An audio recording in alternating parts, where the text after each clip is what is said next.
खालामो सोर थायो दाख्लैसो रकेटनि पोस्ट नुबाय थादोंमोन आङो बेनि इउटुब चेनेल रकेट ब्लग्स ना मा बेखौ हेक खालामदों होननानै आरो दा दहाय फुङावसो आङो सिखाराखैमोन आरो 10थासो जाबायमोन खोमा ओमफ्राय बेयावहा मोनसे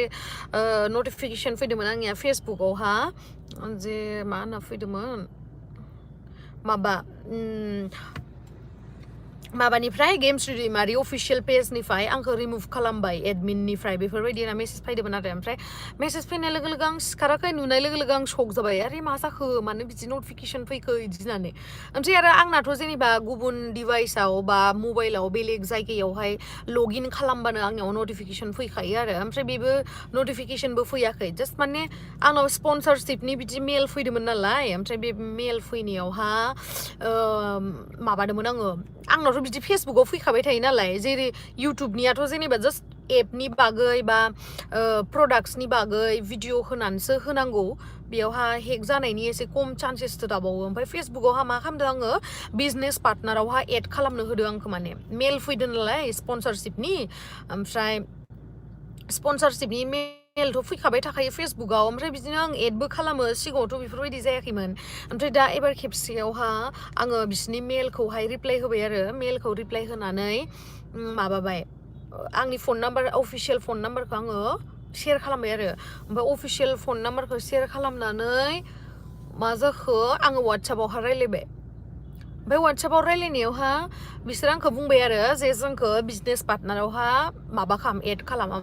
ओमफ्राय आंथ' बारा मोजां मिथियाना मारै ओमफ्राय आं इउटुबाव नायबाय ओमफ्राय इउटुबावहाय देखायबाय आरो माबोरैहाय एक्सेस खालामनो हायो बिजनेस पार्टनारखौ ओमफ्राय आं एक्सेस खालामबाय मोजां ब्रेन्डनिनो फैदोंमोन आरो किसानि हेकार खासोमोन खोमा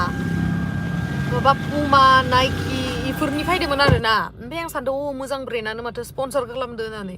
ओमफ्राय आंबो आरो एड खालामबाय ओमफ्राय उनावहा आंखौ बिसोरो माने स्क्रिनशट गावसिनि स्क्रिनशटखौ हरबाय थाबाय आरो ना नैबेयावहा जोंनि मेलखौ एड खालाम नैबेयावहा माबा लिभ गेमस्ट्रिखौ माबा खालाम होननानै ओमफ्राय आं सानबाय आंखौलाय मानो लिभ खालामनो होखो होननानै ओमफ्राय उनावहा आङो हेकारसो बिदि होननानै आङो ब्लक खालामबाय आरो वाट्सएपआवहा ओमफ्राय आसरित मोनबाय आं माने लगइन खालामालासिनो बोरै बेफोरबायदि आंखौ एडमिननिफ्राय रिमुभ खालामनो हाखो ओमफ्राय दा गाज्रि स्ट'रि होगासिनो आरो आं पात्तायानो गैयामोन आं सानदों फेसबुकआवहा आङो माबा होथ'ला पस्ट होथ'ला हेक जाबाय होननानै ओमफ्राय उनावहा बिदिनो दायो सोरबा आंखौ मेसेज हरनानै बुंहरदो आरो आब' नों मा स्टेटास होदो होननानै ओमफ्राय हा मा स्टेटास होननानै नायबासो शक जाबाय आङो माने मा जागोन मानसिफ्रा मालाय खस्थ' खालामनानै खामायनायखौबो नायनो बायो दाखालिसो जिडि प्रडाक्सनखौ हेक खालामबाय मास मोनसेनि 30,000 फैसाखौबो जाबाय बेनि उनावबो बेथ' बर'सोमोन देसुन पंकज बर' हमनानैनो मोनासै केसबो होनाय जायासै दे जि जाबाय होननानै नहीं ये फेक है मेरा भी ऐसा ही हुआ था इसलिए मैं फेसबुक में यूज नंबर को डिलीट कर दिया हा राकेश ब्रह्म नंगौ खोमा माने आं सिगाङावहाय बिदिनो बिजनेस पार्टनारखौ एड खालामखांबाय आरो सिगाङावहा बिदिनो आर्निंबो खालामबाय आङो स्पन्सरशिप बिदि फैनायखौ खिन्थु एबार खेबसेयावसो बेफोरबायदि हेक जाबाय आरो बिदिबालाय बोरै कलाबरेट खालामनो हानो बोरै मा खालामनो हानो दिगदारले इमान मेगन सायो नालाय जोंफोरा फेसबुक इउटुबनिफ्रायसो खामायो ना साख्रि दोङो ना बाख्रि दोङो बेखौबो आरो हेक खालामनानै सेना लांबालाय मा जानो होनदो आंबो स्टेटासखौ नुदों आब' नोंखौ नङा बायदि मोनखादों आं नङा बेफोरबायदि बुस्थुआथ' प्राइभेसिसो ना बेफोरबायदि बुस्थुखौथ' रावबो स्टेटास होआ मा जाबावगोन बिराद डेन्जार मानसि फैबाय बेखायनो दा जुदि रिकभार जायोबा इसोरनि अननायाव आङो माबाबो होखांबाय आरो फेसबुकआवहाय मेलबो खालामबाय ओमफ्राय फेसबुकआवहाय माबाबायबो आङो फेसबुकआवहाय रिपर्टबो खालामबाय आरो जे आंनि एकाउन्टआ हेक जादों इदि होननानै डेन्जार मानसि थायोलै ओंखायनो इउटुबनि स्पन्सरशिपआ मोजां दै इउटुबनिया मोजां इउटुबनिया मा इउटुबनिखौथ' आं गोबां खालामबायना माने इउटुबनिया माबायसा नों प्रडाक्ट हरोबा प्रडाक्टनि बागै भिडिअ खालामनानै गावनो होनो हायो भिडिअआवहाय एड खालामनानै ओमफ्राय आरो माखासे एपनि बागै जे बुङो आङो नोंथांमोनखौ भिडिअ 1 मिनिटसो स्टार्ट जाबाथाय उमुक उमुक एप्लिकेसनखौ उमुक उमुक गेम गेलेनानै माबानानै बेफोरबायदियावनो जों फैसा मोनो बेनिफ्रायनो जोङो आर्निं खालामनो हायो होमबा दा फेसबुकनियाबो सेम खिन्थु फेसबुकनिया बिजनेस एकाउन्ट खेवनानै बिजनेस पार्टनारावहाय एड खालामनांगौ ओमफ्राय आसरित सानबाय आं बिजनेस पार्टनाराव एड खालामनाय लोगो लोगो बोरै बेफोरबायदि आंखौ एडमिननिफ्राय रिमुभ खालामनो हाखाया बिराद डेन्जारमोन खोमा आब' आंथ' दानो नुबाय नोंथांखौ कल खालामनो नागिरदोंमोन खिन्थु इउटुबाव लाइभ फैबायना स' कल खालामासै औ आगै माने दुखु मोनोलै ना बेफोरबायदि विनज' एप गेलेयो नामा नों आब' ओहो आगै जों जे एपनि बागै बुङो बेयो स्पन्सरशिप भिडिअसो माने स्पन्सरसो फैयो बेखौहाय जोङो बुंना होबाथाय फैसा मोनो दिनै आं रियेल खोथाखौ बुंबाय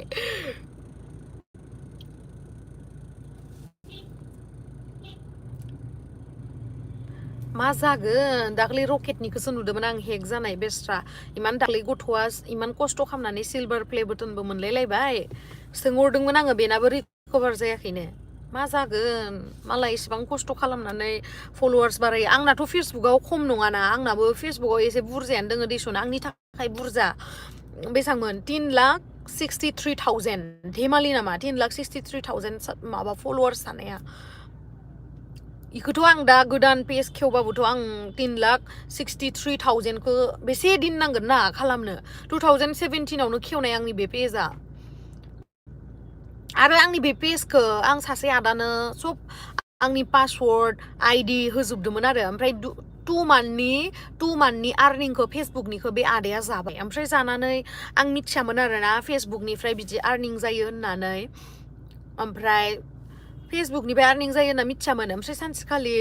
बे हौवासानि काजिन ब्रादारानो जोंहा टेक्लानियाव फन खालामना खिथाबाय जे नोंसा आब' गेमस्रिनि फेसबुक पेजनिफ्राय जा फैसा आर्निं जायो बेखौ जोंहा आदायासो जाबाय थायो होननानै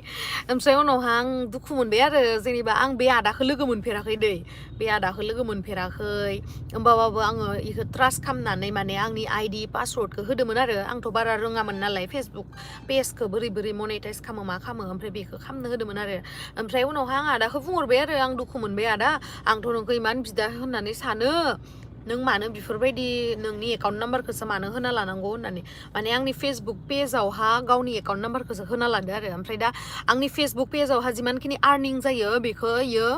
जाबाय आरो ना 2 मास ओमफ्राय इनि उनावहाय आङो आदाखौ बुंहरबाय नोंथ' बिदि खालामनाङामोन होननानै ओमफ्राय उनाव आंनियावनो खालामना लाफिनबाय आरो आङो ओमफ्राय खालामना लानानै नै दा स्पन्सरशिपनि माबा फैनानै हेक जाबाय आब'आ जब मावो नामा गैयालै आगै जब माविखायनोथ' ससियेल मेडियाजोंनो खामायदोंमोन मिथियालै रिबला हाजवारि मानो बिदि खालामो दे दुखु मोनो आब' इमान खस्थ' खालामनायखौ औ आगै मा होनबावनो आरो थायोलै बिदिनो मानसिफोर जेबो नङा अब्लाबो ट्राइ खालामनानै नायनोसै ना रिकभार खालामनो हायो ना हाया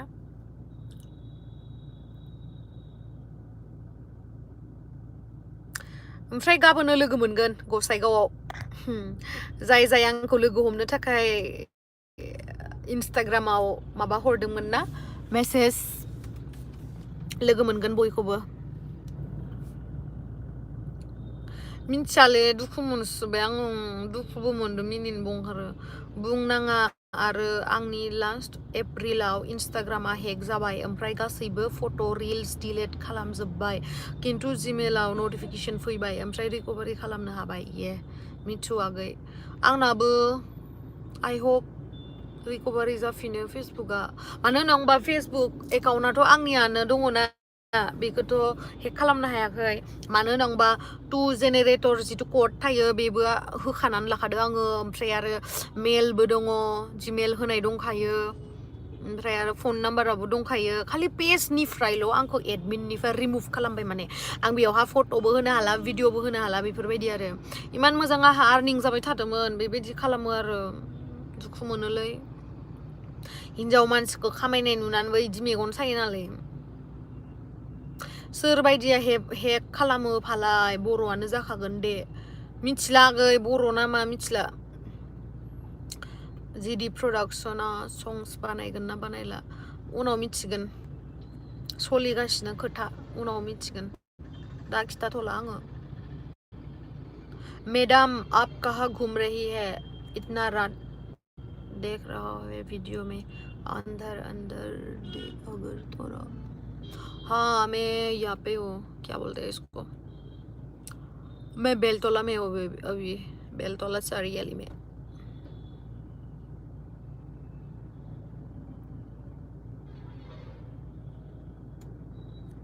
नंगौ दा एजे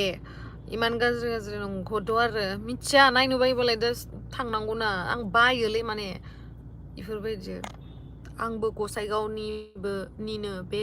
गेम जागोननि खाथि जायो जोंनावबो ओमफ्राय थांनो हानाय नंला आब' बाट इयुनाव सानसेबाबो मिट खालामगोन आब' औ जागोन दे आगै लोगो मोनगोन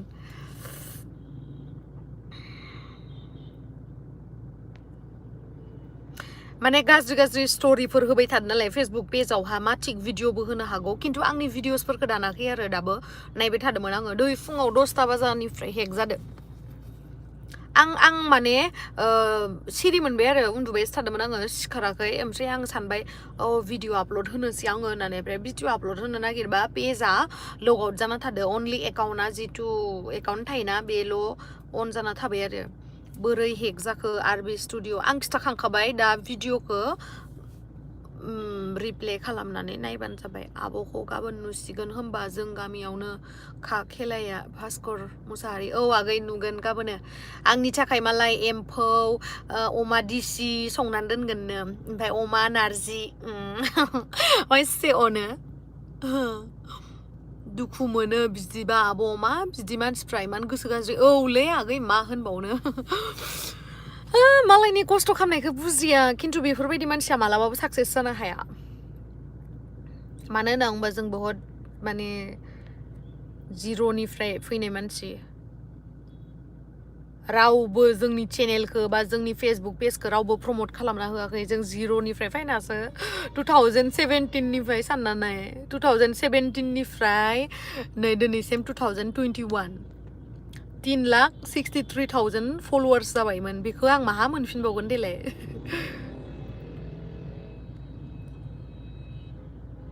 बिबि स्टुडिअ रोङाखै दां गावहा माबाफोर खालामनानै लाबाय नङा नङा रोङाखै माने आंना भुल जाबाय जे हेकारखौ आङो बिजनेस पार्टनारावहा एड खालामबाय ओरैनोथ' सिगाङावबो एड खालामखांबाय आङो खिन्थु सिगाङावहाय बेफोरबायदि जायाखैमोन आरो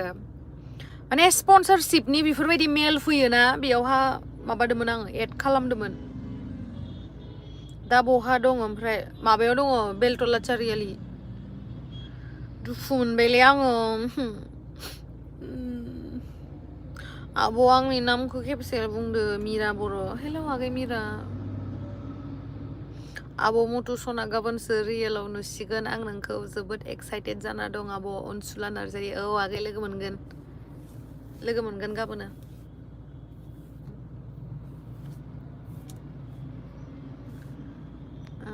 मानो बिदि आवगायलांनाय नुबा मेगन सायो मानसिफ्रा मिथिया ओमफ्राय आरो मोनसे खोथा बुंबावनोसै आङो माने आं मोनसे खोथा बुंनो सानदों आरोना जेनेबा दाख्लै जिहेतु BCA नि मिटिं जाबाय फुटबलाव लिंनाङा मानाङा होनखाबाय ओमफ्राय बिनि उनावबो आंखौ दा मोननै मोनथाम जायगायावहाय फुटबलाव लिंहरदों आरो दाख्लै बेंटलावबो लिंहरदोंमोन ओमफ्राय बेयावहा आं दाख्लैसो मिटिङा जोबखांनायखाय दा थांथ'ला आङो एसे गोसोआबो आंना गाज्रिमोन नालाय बेखायनो आङो बेंटलनिखौ केन्सेल खालामदोंमोन आरो आं थांथ'वा बिदि होननानै ओमफ्राय आरो आं सोंहरबावदोंसो नोंथांमोना मिथियाखै नामा BCA नि डिसिसनखौ जे आंखौ फुटबल बा जिखुनु बिदि प्रग्रामफोराव लिंनो मोना होननानै बिथांमोना होनखादों बिनि उनावबो नोंथांमोना मानो आंखौ कल खालामनानै लिंहरदों होननानै ओमफ्राय बिसोरो बुंबाय आरो जों सोरबा बुंबानो मानिग्रा मानसि नङा जों नोंखौ मोजां मोनो बेखायसो जों लिंहरदों होननानै बुंबाय आरो ओमफ्राय होमबाबो आं थाङासै मोननै केन्सेल खालामबाय आं बेंटलावहाय दाख्लै चिराङाव आरो ओमफ्राय उनावहाय आं सानबाय आरो दा गाबोन थांगोन गसाइगावआव ओमफ्राय बेयावबो आं बुंहरबाय आरो बिसोरखौ नोंसोर मिथियाखै नामा आंखौ बिदि बिदि थांनो मोना होननानै बुंबायानो दस' बिदि होननानै होमबाबाबो इसोर होनबाय आरो ओहो जों नोंखौ मोजां मोनो बेखायसो जों लिंदो बिदि होननानै दा आं मा खालामनो ना आंखौथ' आं लिं होनना बुङाखै जेनेबा आंखौथ' आं जासिनानै बुङा सानसेबो बुंफेरा जे आंखौ लिं फुटबल प्रग्राम जाबा आंखौ लिं होननानै आंथ' बुंफेरा दा जाय नोंथांमोना रायजो राजाफोरा आंखौ मोजां मोनो बिथांमोनासो कमिटिखौ बुङो जे उमुखखौ लिंहर होननानै आरो आंखौ लिंहरबाथ' जोङो बेनिफ्रायनो इनकाम खालामनानै बिनिफ्रायनो जों जागासिनो अभियासलि जों थांखागोन ना बेफोरबायदि आरो स' गोबाङानो माखासे पस्ट होनायाव बुंहरदों जे बिखौ मानो लिंहरदों मिथियाखै नामा आरो सासे BCAनि क'क्राझारनि आरो आं नामखौ बुंथ'ला बिथाङा स्टेटासबो होदों जे गेम्सखौ मानो लिंदों जोंनि क'क्राझारावहाय लिंनो मोना कल खालामलायलायना बुंहरदोंमोननो ओमफ्राय उनाव आं कमिटिखौ फन खालामबाय आरो ओमफ्राय कमिटियाव बुंहरबाय आङो उमुगा फन खालामदोंमोन नामा माथो आंखौ थांनाङा होननानै बादा हरनो थाखाय फन खालामहरदोंनो होननानै ओमफ्राय कमिटिनि मानसिफ्रा बुंहरबाय आरो जों बेफोरखौ केयार खालामा जोंनि रायजोफोरा जोंनि अडियन्सफोरा नोंखौनो बुंदो जे नोंखौनो लाबोहोनो बेखायसो जोङो बुंहरदो ओमफ्राय आं बुंहरबाय आरो जुदि नोंथांमोना जुदि माबा मोनसे प्रब्लेम बा सोरबा जुदि फन खालामनानै बुंहरदोंबा जेबो नङा नोंथांमोना आंखौ लाजिनानै किजानि केन्सेल खालामनो बोरैबा मोन्दों जानो हागौ पस्टार ओंखारखांबाय जिहेतु ओमफ्राय होमबाबो आं बुंबाय आरो जेबो नङा नोंथांमोना आंखौ हामा मोनगोन होननानै साननाङा जुदि माबा मोनसे प्रब्लेम बा आंखौ केन्सेल खालाम बिदि होननानै ओमफ्राय इसोर बुंहरबाय आरो बिदि नङा जों केयार खालामा रावखौबो जोंनि मानसिफ्रा नोंखौ मोजां मोनो बेखायसो लिंनो होदो बेखायसो लिंदो होननानै बुंबाय आरो ओमफ्राय उनाव आरो आंबोलाय मा आंहाथ' पेमेन्टसो मोननांगौ आंथ' थांनानै पेमेन्टल'सो मोननांगौ ओमफ्राय आरो नोंथांमोनजोंथ' आङो मिट खालामनो पेमेन्टल'सो मोननांगौ ओमफ्राय आरो नोंथांमोनजोंथ' आङो मिट खालामनो मोजां मोनखायो जिहेतु ओंखायनो लोगो हमना फैनोसै आरो खिन्थु दुखु मोनबाय आरो आङो जेनेबा बिथांमोना ओमफ्राय बिथांमोनाथ' मिथिखायो निउसाव होनाय मानाय अब्लाबो बिथांमोना लिंहरबाय जेला आंहाथ' बेयाव दाय गैयाना आंथ' बुङाखैना आंखौ लिंहर होननानै बे क'क्राझारनि मानसिखौ बिराद दुखु मोनबाय आरो ना गावखौनो स' कल्ड बिराद डाइरेक्टर मोजां होननानै सानना लायो दुखु मोनबाय आरो आङो जेनेबा आंथ' बुङाखैना बिसोरखौ आंखौ लिंहर होननानै बिसोरसो मालाय लिंदो ओमफ्राय आंथ' थांखागोन ना आंहाथ' आंनि फैसा थाखा इनकामनि खोथा दङ आंथ' साख्रि मावा आंनाथ' ससियेल मिडियानिजोंसो जेनेबा आङो इनकाम खालामो आं दुखु मोनबाय आरो ओमफ्राय आंजोंसो कन्टेक्ट लिस्टआव गैया बे मानसिया ओमफ्राय बेलेगा आंनो हरबाय आरो नायलाय आब' नोंखौ मा बुंदों उमुक डाइरेक्टरा होननानै नोंथांमोना मिथिखायो जानांगौ माने क'क्राझारनि बिथाङा डाइरेक्टर मोजाङानो दिसुन आङो मोजां डाइरेक्टर नङा होनना बुङा गोबां टेलेन्ट दङ बिथांनाव खिन्थु बेफोरबायदि फन खालामलायलायनानै आंखौ लिंनो होनाङा होनना बुंनायखौ आं दुखु मोनबाय आरो ना जेनेबा आंथ' लिंनो होआखै ना मालाय बिसोरसो लिंहरदो आरो आंथ' थांखागोन मानो होनोबा आं नोंथांमोनखौ मोजां मोनो जाय आंखौ मोजां मोनो आरो आंखौ मोजां मोनिफोरखौबो आं मोजां मोनो आं रावखौबो गाज्रि मोनना थाया आरो आं मालायखौ गाज्रि मोननो थाखाय इमान बेकार टाइम गैया आंनियाव आं बिराद स्ट्रेट फरवार्ड मानसि आं मालायनि बागै सानबाय थानो टाइम गैया आंहा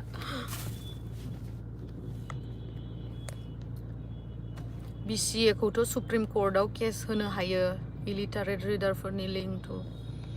मा बुंबावनो दे जिखुनु आं जास्ट आंखौ बादा हरनाय खोथाखौ बुंबाय आरो आं BCAनि फारसे आं BCAखौ रेसपेक्ट खालामो नो डाउट मानो होनोबा आङो 2017आवसो स्टार्ट खालामदोंमोन आंनि जिहेतु कालचार लाइनावहा ओमफ्राय बिथांमोना 2018आवनो 1 इयारनि गेजेराव बिथांमोना आंखौ जयग'था सानबाय लोगोरि मुभिनि थाखाय आङो बेस्ट एक्ट्रेसबो मोनदों 2018आव स' बेयो आंनि थाखाय गोबां गोजोनथाव बा गोग्गाथाव खोथा आरो बेनि थाखाय आं BCAखौ साबायखर बावहरो जे आंखौ बोसोरसेनि टाइमावनो बेस्ट एक्ट्रेसनि माबाखौ एवार्डखौ होदों जेनेबा आंनो ना गुबुनाथ' इमान बोसोर मावबाबो मोनाखै जेबो आं साना जे आं बिराद पारफेक्ट दै अब्लाबाबो जे बेखिनिखौ आंखौ जयग'था सानबाय BCAआ बिनि थाखाय आं बिराद साबायखर बावहरो आरो बिथांमोनखौ आरो आं दुखुबो मोनो जे जोंनि बेफोरबायदि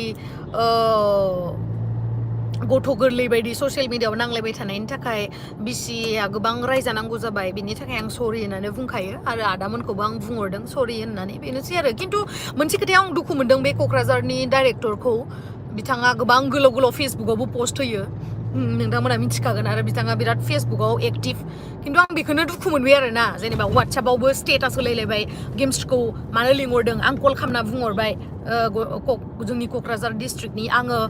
माबा सेक्रेटारि ना प्रेसिडेन्ट मा होनखोथाय मिथिला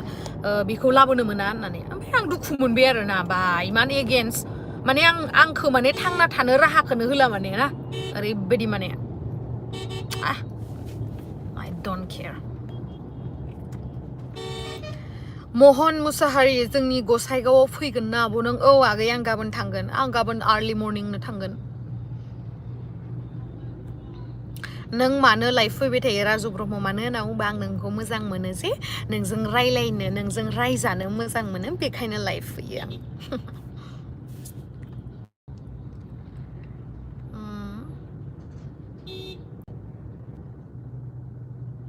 प्रबिन बसुमतारी, आं मिथिबाय सोर बियो गेमस्रि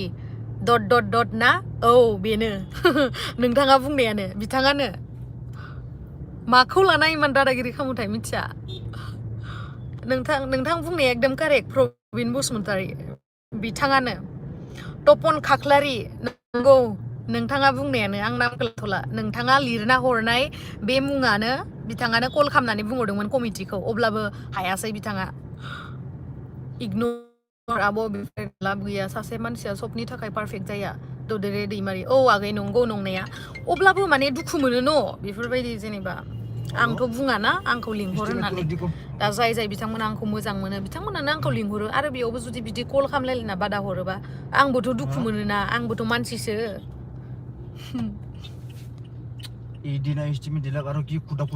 जे नार्जारि, औ बेनो नोंथाङा जायखौ बुंहरदों बेनो। आब' नों अबाव थांगासिनो दं? आंहा दिनै सानसे गोसोआनो गाज्रि। आं सानदो आरोना जेबो नङा, रिकभार जाफिनगोन, अब्लाबो बे गोसोआ मानिया, मिथिबायना? बे गोसोआ दुखु मोनो। आब' दुमफेलै बहा थांदों? आंनियालाय मा आरो, आं दै खामखौनो जानो सुखुवाखै, बेखायनो आं माबा मोनसे जानो फायदो। सानजारि हेपि थाखा हदाय dear, thank you all time favourite, thank you so much. नै बिराद गोबाव जाबायमोन नोंखौ नुवाखै। मा खबर? आं दुखु जादोंलै दिनै, गोसोआ लोरबांथार आंना। आंनिया फेसबुक पेजआ हेक जानायाव नोंहालाय मानो दुखु जानांगौसै? बहुत बेलेग दे बारा देखायबाय थाला, दा माबा माबि होनलायगोन। आब'नो मिथिखादोंमोन बाद हो? औ आं मिथिखादोंमोन, बाद होलै आब'। औलै आगै मा होनबावनो। आब' अमा रानि गुड नाइट आगै। मोनफैबाय आङो मायबा जानो नागिरदों।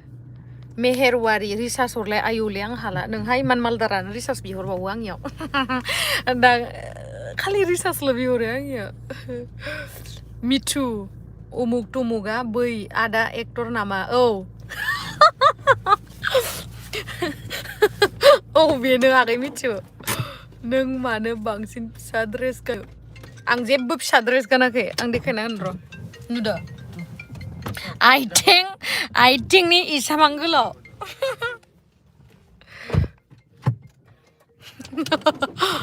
ओंखानसै खोरैसो थांबाय मिथिङा?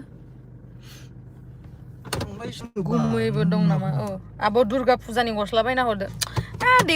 देग्लाय आंहा आर्निंआनो जाथाराखै, आं दुर्गा फुजायाव गस्ला सस्ला जेबो बायलालै, दुखुथार। खोमसिसि नै मेंलायलायबाय। बिग फेन आब' फ्रम कार्बि आलं, थेंक इउ स' माच मेल'दि बसुमतारी। आब' नोंखौ मानो मानसिफ्रा मानो अमुक तुमुक बुङो? मानसिफ्रा बुङो, दा मानसिफोरनि गोसोखौथ' आं मिथिजोबा ना मानो थाखाय बुङो। नोंसोरखौ सापर्ट खालामो आसाम पुलिस ना ULFB। Okay thank you. र' आं दिन्थिनो दे मायाव फैदो आङो। खोमसिथार नै। गेस खाम दे आं बहा फैदो, गेस खाम। गेस करो मैं कहाँ पर हूँ?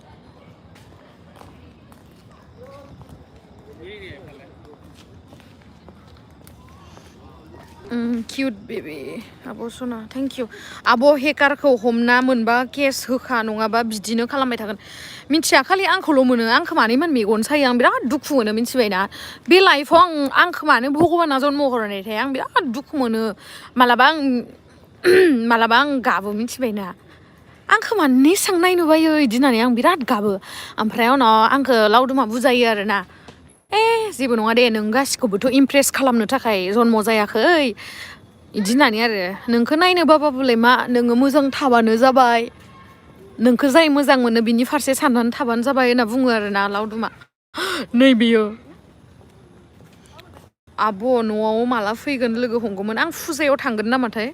आब' नों आंनि चेनेलखौ एसे बुंना होदो दिनैसो 2.k साबस्क्राइब कमप्लिट जादों एसे बुंना होदो अके रहित दैमारि चेनेलखौ बयबो साबस्क्राइब खालाम अखा हाबाय नामा अखा हाबाय अखा हादों अखा हाबाय अखा हादों आब' नों आंनि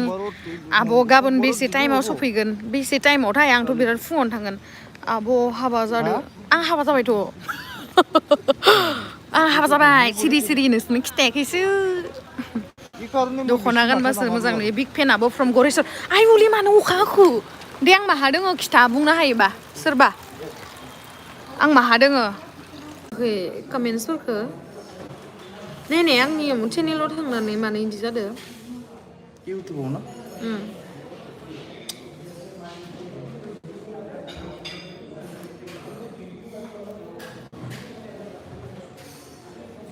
फेसबुकआव फैदों नामा जागासिनो औ जादों दे ओमफ्राय आं मानो नुवाखै साउन्ड कम करो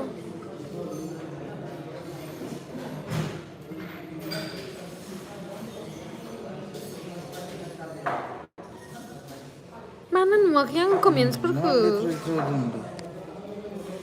नुवासै आङो इन्टारनेट कानेक्सना मायबा मोनसे जाबाय स' थेंक इउ स' माच गाइस आंनि भिडिअखौ जोबजासिम नायनायनि थाखाय शेयार खालामना हो जाहाथे मानसिफ्रा आंखौ बेलेग साना आरोना स्ट'रिखौ गाज्रि होगासिनो आरो नोंथांमोना आंनि थाखाय प्रे खालामना होबानो जाबाय जाय बिथांमोना आंखौ अनो जे फेसबुकआ थाबैनो रिकभार जायो थेंक इउ गाबोन लोगो मोनगोन गसाइगावआवहाय गाबोन आं थाबनो थांगोन बाय बाय